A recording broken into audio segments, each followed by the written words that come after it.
Sabahınız xeyirli olsun. İlkin məlumatlar ondan ibarətdir ki, təqsirləndirilən 15 nəfər Ermənistan vətəndaşın barəsində olan cinayət işi üzrə açıq keçirilən məhkəmə prosesinin bugünkü iclasında iş üzrə keçən çoxsaylı sənədlərin sonuncu mərhələsinin elan olunması ilə davam etdiriləcək. Qeyd edək ki, bu cinayət işi üzrə olduqca çoxsaylı iş üzrə sənədlər toplanıb. Onlar artıq bir neçə aydır ki, məhkəmə prosesində elan olunur və tədqiq edilir. Həmin sənədlər Ermənistan Azərbaycana qarşı apardığı təcavüzkar müharibə və işğalçılıq siyasəti nəticəsində təxminən 35 il ərzində ölkəmizə və xalqımıza qarşı törədilmiş çoxsaylı cinayət faktları üzrə toplanmış sənədlərdir. Onlar hadisə yerinə baxış protokolları, təqsirləndirilən şəxslərin ifadələri, şahidlərin, zərərçəkmişlərin ifadələri, müxtəlif toplanmış nazirliklərdən, idarələrdən, sosial şəbəkələrdən, digər qurumlardan toplanmış sübutlardır, faktlardır. Onlar məhkəmə prosesində tədqiq olunur. Eyni zamanda prosesdə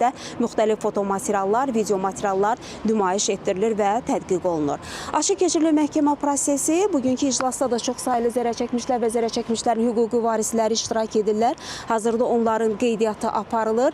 Qeydiyyat aparıldıqdan sonra onlar tədricən prosesin keçirildiyi Bakı Məhkəmə kompleksinin inzibati binasına daxil olurlar. Qeyd edək ki, ümumiyyətlə bu cinayət işi üzrə təxminən yarım milyondan çox zərərçəkmiş və zərərçəkmişin hüquqi varisi tanınıb. Proses açıq keçirilir. Təqsirləndirilən şəxslərin hər biri iki müdafiəçi ilə təmin olunublar. Onlar bir neçə dəqiqə bundan əvvəl prosesin keçirildiyi Bakı Məhkəmə kompleksinin inzibati binasına gətirildi. Onların vəkilləri də buradadır. Bir neçə dəqiqədən sonra iclas başlayacaq və biz xəbərlərin növbəti buraxılışında bugünkü iclasla bağlı daha geniş məlumatları tamaşaçıların diqqətinə çatdırmağa çalışacaq. Hələlik isə bu saata Bakı Məhkəmə kompleksindən çatdıracaqlarımız bu qədər deyərək sözü yenidən mərkəzə studiya ötürürük.